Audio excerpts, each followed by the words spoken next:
नमस्कार विद्यार्थी मित्रांनो, डॉक्टर सुशील स्पॉटलाईट या आपल्या यूट्यूब चॅनलवर तुमचं सर्वांचं स्वागत आहे. आज आपण 29 जुलै 2020च्या चालू घडामोडी बघणार आहोत. तत्पूर्वी डॉक्टर सुशील स्पॉटलाईटला टेलिग्रामवर फॉलो करण्यासाठी तुम्ही डिस्क्रिप्शनमधली लिंक वापरू शकता आणि फेसबुकवरही आपला ग्रुप आहे, तोही तिथून फॉलो करू शकता. तर सर्वात पहिली जी न्यूज आपली आहे ती टाळेबंदी संबंधीची आहे. आता 30 जूनला अनलॉक 1 संपणार आहे आणि याच्यामध्ये टाळेबंदीचे अधिकार जे आहेत ते स्थानिक प्रशासनाला देण्यात आलेले आहेत. पुन्हा एकदा टाळेबंदी होऊ शकते जर नागरिकांनी दिलेले जे काही नियम असतील त्याचं पालन केलं नाही तर, असा इशारा मुख्यमंत्र्यांनी दिलेला आहे. लाल क्षेत्र जे आहे म्हणजे जिथं मोठ्या प्रमाणावर कंटॅमिनेट झोन आहे, कंटेनमेंट झोन, तिथं निर्बंध अजून कडक असणार आहेत. कारण दिवसेंदिवस रुग्णसंख्या वाढत जाते. म्हणजे आता तुम्ही टिपिकल जर बघितलं तर एकंदरीतच देशामध्ये काल 24 तासात 19,906 म्हणजे जवळपास 20,000 पकडा तुम्ही हे रुग्ण. त्याच्यानंतर राज्यामध्ये 5,493 म्हणजे 5,500 रुग्ण महाराष्ट्रामध्ये आहेत. देशामध्ये 20,000 रुग्ण आहेत आणि जगाची जी संख्या आहे रुग्णसंख्या ती 1 कोटीच्या वर गेलेली आहे. एकंदरच दिवसागणिक जे आहे ते देशामध्ये जी रुग्णसंख्या आहे ती वाढत चाललेली आहे. आणि एक काळ असा होता की काही 15-20 दिवसांपूर्वी अमेरिका असेल, ब्राझील असेल, जिथं दिवसाला 22,000पर्यंत रुग्ण मिळत होते आणि त्याच मार्गाने आपण आता जातो आहोत. तर आपल्याला सगळ्या गोष्टींची काळजी घेणं फार फार गरजेचं आहे. ओके. तर आणि पुण्यासारख्या शहरात पण जवळपास काल 834 आहे, त्याच्या परवा जे होते 900 समथिंग होते, है ना. तर ही काळजी आपल्याला सर्वांना घ्यायची आहे, ते एक लक्षात ठेवा. दुसरी महत्त्वाची गोष्ट की जम्मू काश्मीरमध्ये काही निर्णय घेण्यात आलेले आहेत. कारण चीन आणि भारताचा जो काही सीमावाद सुरू आहे, लडाखचा आणि लडाख पूर्व गलवानचं खोरं असेल किंवा दौलत बेग, ओल्डी आणि त्या सगळ्या याच्यामध्ये, तर तिच्याकरता काही निर्णय तिथं घेण्यात आलेले आहेत. सगळ्यात महत्त्वाची गोष्ट जी आहे की लोकांना जवळपास 2 महिन्याचा LPGचा जो काही पुरवठा असेल सिलेंडरचा, की ते साठवून ठेवणं तुम्ही, की 2 महिन्यापर्यंत तुमच्याकडं सिलेंडर्स पाहिजे. त्याच्यानंतर शाळेच्या ज्या बिल्डिंग आहेत तर त्या खाली करण्यात येत आहेत, है ना. आणि त्याच्यामध्ये सिक्युरिटी फोर्सेस राहतील. त्याच्यामुळे लोकांमध्येही थोडंसं संभ्रमाचं वातावरण आहे. परंतु भारत चीनचा जो काही आता सध्याचं दिवसेंदिवस विस्कळीत जाणारा मुद्दा आहे, कारण चर्चेतूनही आपल्याला एक प्रॉपर सोल्युशन मिळत नाही आहे लष्कराच्या स्तरावर किंवा राजकीय स्तरावर. त्याच्यासाठी कालचं जे लेक्चर होतं बघा, आर्टिकल आपण डिस्कस केलं होतं, तर ते तुम्ही नक्की बघा की चीनचा इतिहास आणि त्याच्यातून चीन समजून घेणं. तर जयदेव रानडे यांचं खरंच खूप छान आर्टिकल होतं ते.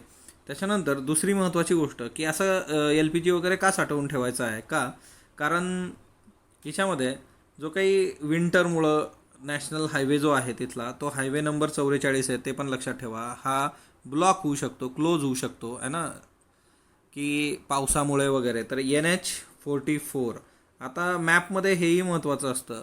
आता NH44 न्यूजमध्ये आलेला आहे, तर तो तुम्हाला माहीत पाहिजे की जम्मू काश्मीर आणि तिथलं जे काही आहे की department of food, civil supply, consumer affairs, तर त्यांनी सांगितलेलं आहे की LPGचं जे काही स्टॉक आहे आणि त्या सगळ्या गोष्टी, कारण पावसामुळे असं होऊ शकतं की NH44 हा अफेक्ट होऊ शकतो आणि लोकांना प्रॉब्लेम येऊ शकतो. तर आणि एकंदरच चीन आणि भारताच्या याच्यावरचा सीमावाद. दुसरी महत्त्वाची गोष्ट आहे, महाराष्ट्रात मोठ्या प्रमाणावर अप्रमाणित बियाणे लागवड झाल्यामुळे बियाणं ते काही उगवून आलेलं नाही आहे आणि शेतकऱ्यांचा मोठ्या प्रमाणावर लॉस झालेला आहे. आता हे नेहमीचं असतं बऱ्यापैकी. सोयाबीनसारखं जे पीक आहे तिच्यामध्ये शेतकरी स्वतः घरी बियाणं तयार करून ते वापरतात, परंतु मागच्या वर्षी मोठ्या प्रमाणावर पाऊस होता, त्याच्यामुळे शेतकरी घरी बियाणं तयार करू शकलेलं नाही आहे.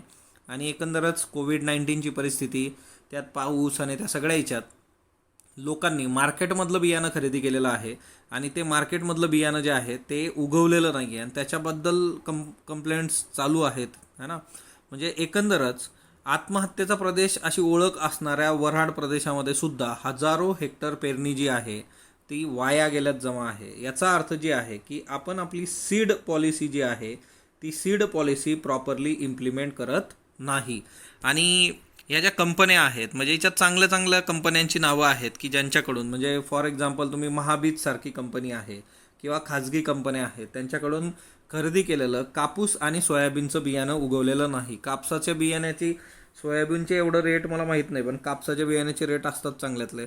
आणि शेतकऱ्याचं इनपुटमध्ये जर अशा पद्धतीने लॉस होत असेल आणि त्याला दुबार पेरणी करावी लागत असेल तर नक्कीच आपण आपल्या बळीराजाबरोबर आणि आपण जे कृषीप्रधान अर्थव्यवस्थेचे गोडवे गातो त्याच्यावरच प्रश्नचिन्ह उभं राहतं.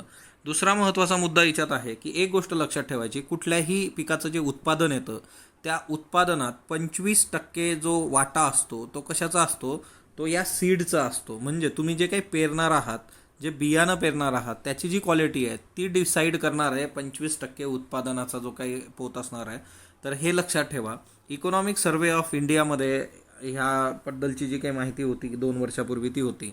आणि दुसरी महत्त्वाची गोष्ट जी आहे की आता राजकारण्यांनी किंवा म्हणजे आता याच्यात एवढं तर क्लिअर आहे की ज्या कंपन्या आहेत, आता हे सगळं बियाणं प्रमाणित करण्याची जबाबदारी कृषी खात्याची असते. पण आपलं जे कृषी खातं आहे ते झोपलेलं आहे. कृषी खात्याने ज्या पद्धतीने आता बियाणं प्रमाणित करणं किंवा ते काम नीट केलेलं नाही आहे म्हणून अशी अवस्था आपल्यासमोर आहे. आणि आता जे बियाणं पेरलं गेलेलं नाही आहे त्याच्यासाठी क्विक तुम्ही डिसिजन्स घेणं आणि त्याच्यावर जे काही आहे कारवाया या कंपन्यांवर करणं. परंतु जे मंत्री आहेत, जे तिथलं सगळं डिपार्टमेंट जे आहे त्यांनी लाल फितीचा कारभार परत सुरू केलेला आहे. आणि ज्या पद्धतीने ते काम करत आहेत त्याच्याने पुढचं सीझन येऊन जाईल पण हा निकाल समोर येणार नाही अशी परिस्थिती आहे. तर नुकसान भरपाई जी आहे तर महाबीजनं मान्य केलेलं आहे की नुकसान भरपाई देऊ. आणि खाजगी कंपन्यांचं काय असणार आहे बाबा, तर हा सगळ्यात महत्त्वाचा आहे की हिच्यामध्ये शेतकऱ्यांची फसवणूक करणं आणि मोठ्या प्रमाणावर करप्शन हा सिंपल फंडा हिच्यामध्ये.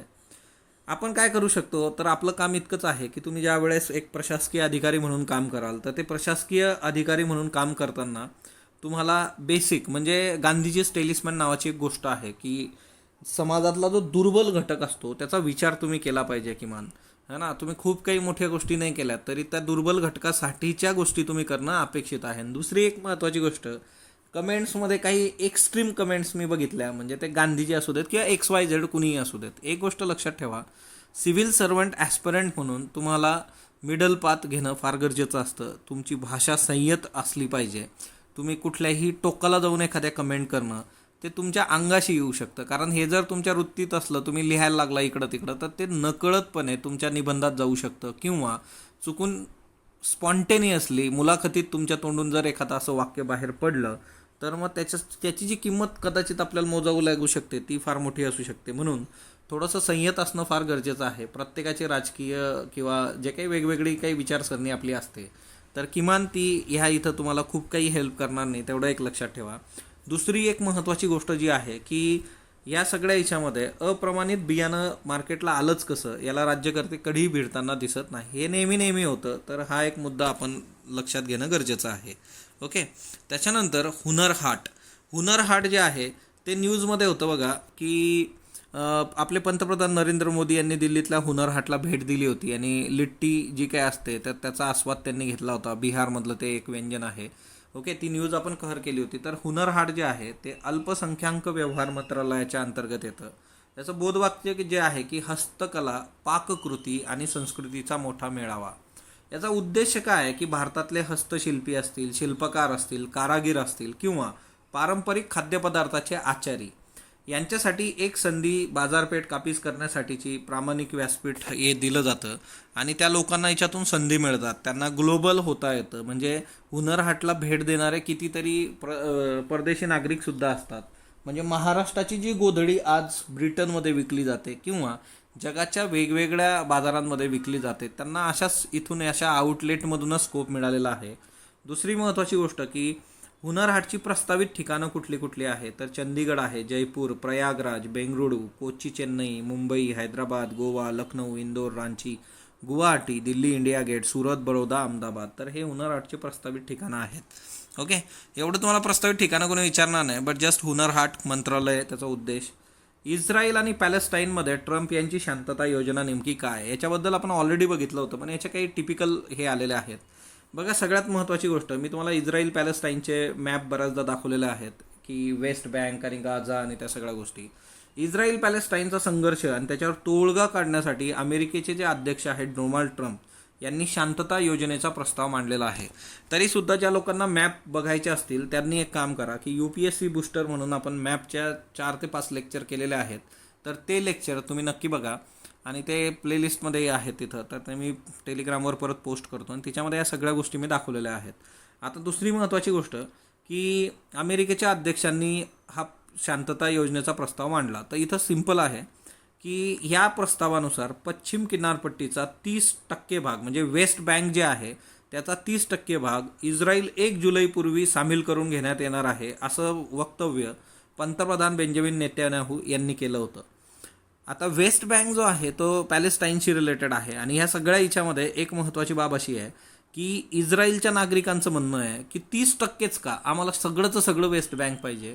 अमेरिकेचे अध्यक्ष हे कोण ठरवणार की 30% तुम्ही घ्यायचं, आणि पॅलेस्टाईनचा जो नागरिक आहे त्याला प्रश्न पडला आहे की आम्ही आमचा 30% का द्यायचा, है ना. आणि हा अमेरिकेचा अध्यक्ष हे कोण ठरवणार की बाबा आम्ही आमचे 30% द्यायचे. तर अशा पद्धतीचे तिथले जे काही सगळ्या संमिश्र प्रतिक्रिया नागरिकांमधून पण आहेत.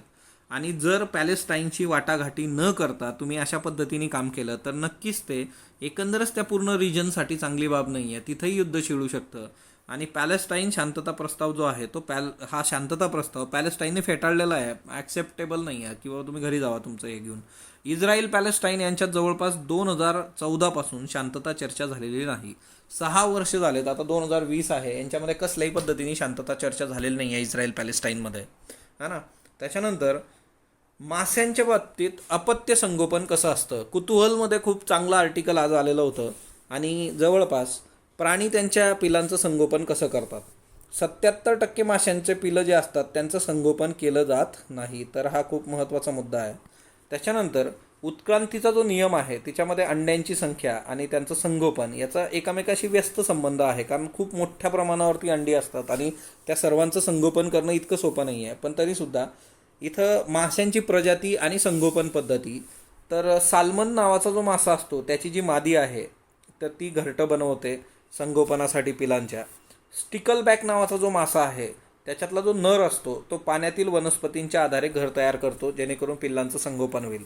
हा जो स्टिकलबॅक नावाचा मासा आहे याचं जे काही आपलं संभाषण प्रक्रिया असते ना, आपण संभाषण करतो, तर त्या संभाषणाची पण याची एक विशिष्ट हे आहे प्रक्रिया. आणि त्याच्यामुळे जे काही संभाषण कौशल्य शास्त्रज्ञ तिच्यावर काम करतात ते स्टिकलबॅकवर पण काम करतात, है ना. हा एक वेगळा मुद्दा त्याच्याबद्दल लक्षात ठेवा. त्याच्यानंतर सियामिन बेट्टा नावाचा जो मासा आहे त्याचा जो नर असतो तो बुडबुडे काढतो, आणि ते बुडबुडे इतके बुडबुडे असतात ते तोंडातून बाहेर काढण्याचे, आणि त्यांचा घर म्हणून तो वापर करतो. तिलापिया नावाचा मासा, तिलापी मासा तुम्हाला माहीत आहे, नर आणि मादी अंड्यातून पिलं बाहेर येईपर्यंत अंड्यांना तोंडाशी ठेवतात. आता नर आणि मादी जे आहे याच्यातले ते तोंडातच ठेवतात आणि त्या काळात ते जेवतही नाही, म्हणजे काही खात नाहीत ते त्या काळामध्ये, तिलापिया. त्याच्यानंतर आस्प्रेडो नावाची प्रजाती आहे. ही जी मादी असते ती अंड्यांची वळकटी करून पोटाच्या खालच्या मऊसर भागाला चिटकवते, म्हणजे पोटाचा खालचा जो मऊसर भाग असतो तिथं चिटकवून ठेवते आणि तिच्यात ती पिलं असतात. पाईप फिश किंवा समुद्री घोडे, सी हॉर्स जो आहे, तर तिच्यातले जे नर असतात ते पिल्लांना पोटावरील पिशवीत सांभाळतात आणि त्यांना नंतर जन्म देतात. म्हणजे बघा, है ना, हे की अँड का प्रकरण आहे बघा, है ना, की अँड का, है ना, म्हणजे पुरुष काय करू शकतो, है ना, पुरुषांनी हे करायला हवं की नको, की ही तिची जबाबदारी आहे, है ना. तुमचं जे सगळं जे फेमिनिझम वगैरे आहे त्याच्यासाठी चांगलं एक्झाम्पल आहे. लंग फिश जे आहे दक्षिण अमेरिकेतला मासा आहे, बोगद्याप्रमाणे तो घर तयार करतो. एकंदरीतच आहे की प्राण्यांमध्ये सुद्धा जसं आपले पालक आपली काळजी घेतात तशा पद्धतीने प्राण्यांमध्ये इथे तुम्हाला दिसून येतं. पिलांच्या संगोपनाच्या काळामध्ये नर प्रादेशिक होतात, टेरिटोरियल होतात, म्हणजे त्यांनी ठरवलेल्या आवारात ते कुणालाही येऊ देत नाही. हे एक महत्त्वाचं आहे. जसं तुम्ही कॅटमध्ये जसं असतं की म्हणजे कॅटच्या हिच्यामध्ये जसा सिंह आहे, वाघ आहे, है ना, तर त्यांची टेरिटरी असते, ते त्यांचं जे वेस्ट मटेरियल असेल, युरिन असेल, तिच्यामधून ती टेरिटरी मार्क केलेली असते आणि त्या टेरिटरीमध्ये दुसऱ्या प्राण्याला येण्याची म्हणजे परमिशन राहत नाही. तर त्या टेरिटरी तुम्हाला कॅट स्पीसीसमध्ये पण बघायला मिळतं. त्याच्यानंतर भारताचा विरोध झुगारून गिलगिट बाल्टिस्तानमध्ये निवडणुका घेत आहे पाकिस्तान, है ना. तर हे पण मॅप मी 3-4 वेळा दाखवलेले आहेत, तरी वाटलं तर मी परत उद्या तुम्हाला दाखवेल सगळे मॅप, है ना. गिलगिट बाल्टिस्तान हा जो आहे तर हिच्यामध्ये भारताने विरोध केला होता, तरीसुद्धा गिलगिट बाल्टिस्तानच्या सार्वत्रिक निवडणुका 18 ऑगस्ट 2020 रोजी पाकिस्तान घेत आहे. पाकिस्तानने हा जो प्रदेश आहे तो आवाजवी मार्गाने बळकवलेला आहे आणि तिथं बदल करण्याचा अधिकार पाकिस्तानला नाही. तो भारताचा सार्वभौम भाग आहे आणि तिथं निवडणुका घेण्याचा पाकिस्तानला कसलाही हक्क नाही, परंतु पाकिस्तान तिथं निवडणुका घेतं आहे. पाकिस्तानचं जे सर्वोच्च न्यायालय त्यांनी 30 एप्रिल 2020 एक निर्णय दिला होता आणि त्याच्यात प्रशासकीय आदेशात सुधारणा करण्यास त्यांनी सहमती दर्शवली होती. तर हा एक खूप महत्त्वाचा मुद्दा याच्यात आहे. दुसरी महत्त्वाची गोष्ट की करोनाची नव्यानं 3 लक्षणं जाहीर झालेली आहेत. अमेरिकेतलं जे centre for disease and control prevention आहे, तर त्यांनी म्हणजे CDC 28 जून रोजी 3 नवीन लक्षणं करोनाची सांगितली. कुठली कुठली आहेत तर म्हणजे ती 3, आधीची एकूण जी होती ती 9 होती, तर 3 अधिक 9 अशी एकूण आता टोटल 12 लक्षणं आहेत. नवी लक्षणं 3 जी आहेत तिच्यामध्ये नाक गळणं, अतिसार आणि मळमळ. त्याच्यानंतर आधीची जी 9 लक्षणं आहेत तिच्यामध्ये ताप येणं, कफ, थकवा जाणवणं, अंगाला थंडी वाजून येणं, घसा खवखवणं, श्वास घेण्यास अडचण होणं, स्नायू किंवा अंगदुखी, वास आणि चव संवेदना जाणे, म्हणजे तुम्हाला वास पण येत नाही, चव पण जाणवत नाही, डोकेदुखी. तर आधीचे हे 9 आहेत प्लस हिच्यामध्ये हे 3 झाले, तर टोटल कोरोनाची लक्षणं जी आहेत ती 12 आहेत आता. त्याच्यानंतर जम्मू काश्मीरमध्ये नवीन अधिवास डोमेसाईल नियम लागू केलेले आहेत.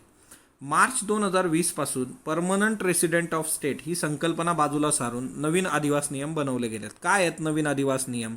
आता हे परमनंट रेसिडेंट काय होतं ना, हे आर्टिकल 35A आहे, परंतु हे आर्टिकल 35A आता गेलं, 370 गेलं, 35A गेलं, कारण ते त्याचाच भाग होतं. तरीसुद्धा तुम्हाला हे जाणून घ्यायचं असेल तर आपल्या यूट्यूबवर या संबंधीचे लेक्चर आहे 35Aचं, ते मी परत एकदा पोस्ट करतो ना, तर ते तुम्ही नक्की बघा. जम्मू काश्मीरमध्ये नोकरी, शिक्षण आणि जमीन याच्याकरता ज्यांच्याकडे परमनंट रेसिडेंटचं सर्टिफिकेट असेल त्यांनाच ते मिळत होतं. मग आता याच्यामध्ये कुणाचा लॉस होत होता तर तिथं स्वातंत्र्यापूर्वी तिथं जे काही स्थायिक झाले होते गोरखा, म्हणजे जे युद्धामध्ये काम करायचे, नंतरच्या काळात ते तिथं स्थायिक झाले, त्या गोरख्यांना परमनंट रेसिडेंटचं सर्टिफिकेट नव्हतं. भारताच्या इतर भागातून आलेले स्वच्छता कर्मचारी, सॅनिटायझेशन आणि त्या सगळ्या याच्यातले, पाकिस्तानातून आलेले रिफ्युजी है ना, ते नंतरच्या काळात पाकिस्तानातून जी लोकं तिथं आली होती निर्वासित वगैरे, या कुणालाही ते सर्टिफिकेट नव्हते. जवळपास यांची संख्या किती आहे? 2 ते 3 लाख एवढे लोक होते. आता नव्या डोमेसाईलनुसार जी लोक त्यांच्या मुलांसह 15 वर्षापासून पाकिस्तानमध्ये राहत आहेत, 7 वर्षे शिकून 10वी किंवा 12वीच्या परीक्षा जम्मू काश्मीरमध्ये ज्यांनी दिलेल्या आहेत, तर असे जे 2 कंडिशन्स आहेत की 15 वर्षापासून राहत असणारी लोक आणि ज्यांनी 7 वर्ष शिकून 10वी किंवा 12वीची परीक्षा दिलेली आहे जम्मू काश्मीरमध्ये, त्यांना ह्या सगळ्या गोष्टी म्हणजे नोकरी असेल, शिक्षण असेल तिथं, त्याच्यानंतर जमीन असेल, तर तिच्यामध्ये अधिकार मिळतील. तर हे नवीन डोमेसाईलचे नियम आहेत. परंतु याच्यामध्ये स्थानिक नागरिकांमध्ये परत एक शंका कुशंका आणि ते आहे, त्याच्यामुळे तो प्रश्न मी एक सेट केलेला आहे UPSC मेन्ससाठी. ओके. आणि MPSCचा आजचा जो प्रश्न आहे एसेचा, वर्णद्वेष, अस्पृश्यता व मानवी समाज, है ना. खूप काही लोक खूप चांगले एसे लिहून टाकतात बघा, आणि त्याच्यामुळे बाकीच्यांनाही ती आयडिया येते. पण नुसतं दुसऱ्याचं वाचून तिच्यावर कमेंट करण्यापेक्षा स्वतः तुम्ही लिहिणं फार अपेक्षित आहे. स्पॉटलाईट रायटिंग फोरमवर है ना बरेच लोक लिहित आहेत, तर ते वाचून तुम्ही स्वतः प्रयत्न करणं अपेक्षित आहे.